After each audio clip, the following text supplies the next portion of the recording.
তোমরা সবাই কেমন আছো? আশা করছি অনেক ভালো আছো। আমি অনেক ভালো আছি। তো তোমাদের জন্য নিয়ে চলে আসলাম সুন্দর একটা রেসিপি, ঘরোয়া পদ্ধতিতে বিরিয়ানি। তো চলো দেখে নেওয়া যাক। জন্য আমি বেশি কিছু উপকরণ নিইনি। আমি নিয়ে নিয়েছি পেঁয়াজ, টমেটো, আদা, রসুন, কাঁচা লঙ্কা, আলু, ঘি, নিয়ে নিয়েছি বিরিয়ানি মশলা, আর নিয়ে নিয়েছি মিট মশলা, আর নিয়ে নিয়েছি টক দই, আর নিয়ে নিয়েছি বিরিয়ানির চাল। এখানে নিয়ে নিয়েছি চিকেন। আজকে আমি চিকেন বিরিয়ানি করব। তো নিয়ে নিলাম লেবু। লেবু দিয়ে ফার্স্টে চিকেনটাকে ম্যারিনেট করে নেব। তারপর দিয়ে দেবো হচ্ছে পেঁয়াজ, তারপর ওর মধ্যে দিয়ে দেবো কাঁচা লঙ্কা, তারপর দিয়ে দেবো টমেটো, তারপর দেবো টক দই, 2 চামচ দিলাম টক দইটা আমি। আর দিয়ে দেবো এখানে হচ্ছে সর্ষের তেল, বিরিয়ানি মশলা, আর দেবো মিট মশলা, লঙ্কা গুঁড়ো, এটা হচ্ছে কেওড়া জল, এটা গোলাপ জল।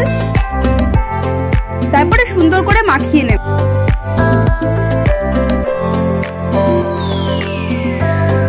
আমি একটু হাত দিয়ে ভালো করে মাখিয়ে নিচ্ছি যাতে মাংসতে মশলাগুলো সব ঢুকে যায়, ওই জন্যই। তারপর দিয়ে দিলাম হচ্ছে হলুদ, তারপর এখানে দিয়ে দিলাম লবণ, তারপরে আবার ভালো করে মাখিয়ে নেব। এই যে আমার মাখাটা কমপ্লিট হয়ে গেছে, সুন্দর করে মাখিয়ে নিয়েছি, আর ফ্রিজে রেখে দেবো। তারপরে এই চালটাও ভিজিয়ে দিয়েছি। তারপরে কড়াইতে দিয়ে দিলাম সর্ষের তেল। এবার আমি আলুগুলো ভেজে নেব।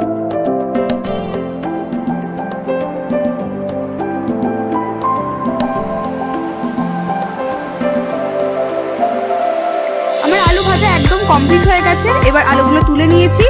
ওই তেলের মধ্যে দিয়ে দেবো হচ্ছে পেঁয়াজ বেরেস্তা করার জন্য।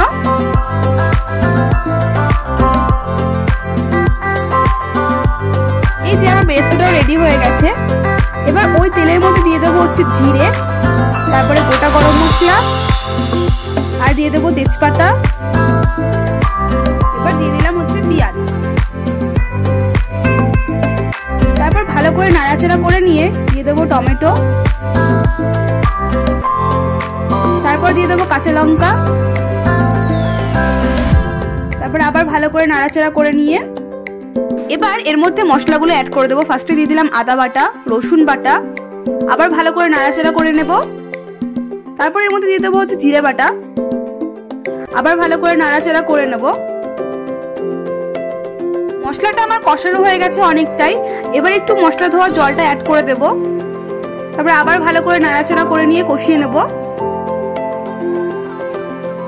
তারপর এর মধ্যে দিয়ে দেবো হচ্ছে লবণ, হলুদ, আবার ভালো করে নাড়াচাড়া করে নিয়ে এবার মাংসটা অ্যাড করে দেব।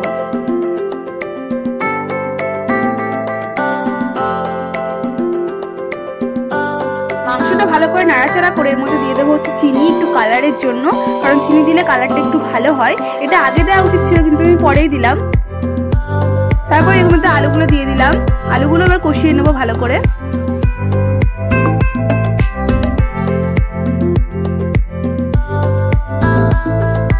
তারপর একটু জল অ্যাড করে আবার ভালো করে কষিয়ে নেব।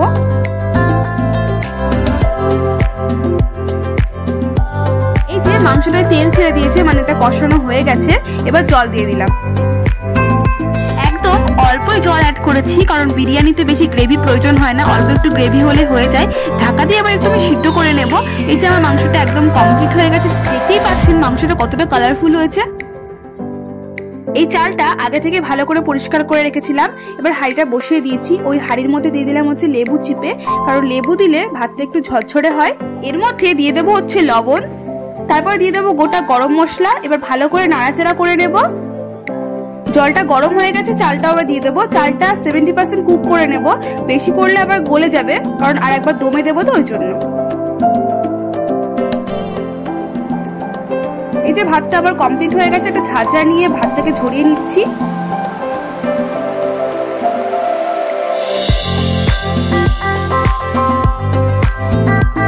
তারপর একটা ছোট্ট বাটিতে করে একটু দুধ নিয়ে নিলাম, দিয়ে দিলাম ফুড কালার। এটা দিয়ে ভাতের কালারটা করব।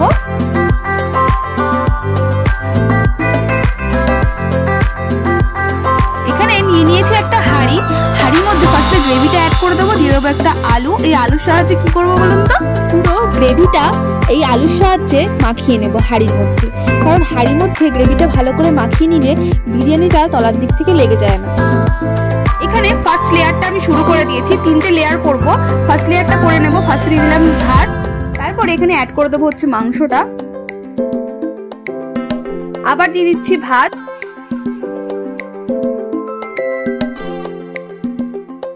তারপর এখানে দিয়ে দিলাম বিরিয়ানি মশলা, তারপর দিয়ে দিলাম বেরেস্তা।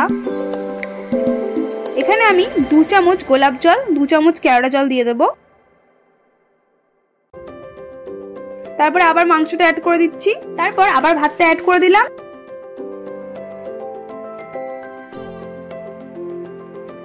এটাকে ভালো করে ছড়িয়ে নেব। এই লেয়ারটা আমার কমপ্লিট হয়ে গেছে। এবার ফুড কালারটা উপর থেকে ছড়িয়ে দেব সুন্দরভাবে। দেখতেই পাচ্ছেন কতটা সুন্দর লাগছে দেখতে, তাই না? এবার এখানে দিয়ে দিলাম বিরিয়ানি মশলা,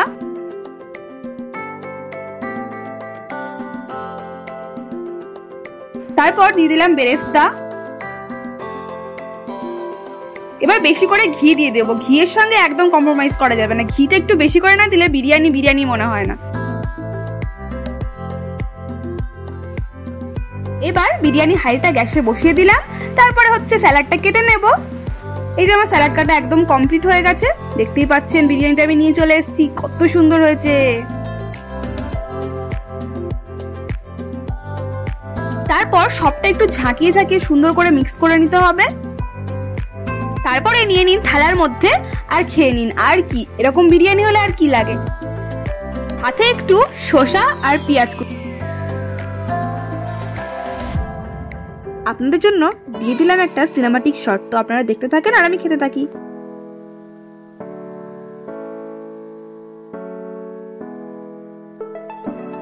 আমার ভিডিওগুলো যদি আপনাদের ভালো লেগে থাকে অবশ্যই লাইক কমেন্ট সাবস্ক্রাইব করে আমার চ্যানেলটাকে একটু এগিয়ে নিয়ে যাবেন। আপনাদের সাপোর্ট আমার কাছে অনেক মূল্যবান। তো চলুন, টাটা।